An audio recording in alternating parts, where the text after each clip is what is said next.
షోడానపదం తదనంతరం శ్రీ పూర్ణ పుష్కలాంబా సమేత హరిహరపుత్ర అంగ పూజా ప్రారంభ కరిష్యే.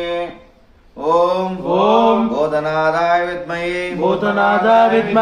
భవపుత్రాయ ధీమహి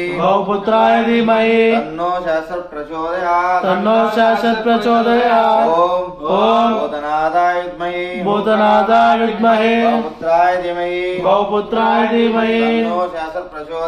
తన్నో శాస్త్ర ప్రచోదయాత్ ఓం భూతనాథాయ విద్మహే భవపుత్రాయ ధీమహి తన్నో శాస్త్ర ప్రచోదయాత్ ఓం ధర్మశాస్త్రమ పాదం పూజాం సర్వశాస్త్రం గల్పం పూజాం వీరశాస్త్రమ జాంగ్యం పూజాం మహాశాస్త్రం మూరం పూజాం బ్రహ్మశాస్త్రం కటిం పూజాం కాలశాస్త్రం గృహం పూజాం శ్రవర్గిరీశాన్మేట్రం పూజాం సద్రోపాయమనాపం పూజాం మణికంఠాయమౌద్రం పూజాం విష్ణుధనస్థలం పూజాం శివపుత్రాయమ పార్శ్వం పూజాం హరిహరపుత్రాయమౌద్రం పూజాం త్రినేత్రాన్మ కంఠాన్ పూజాం ఓంకారోపణ స్థానం పూజాం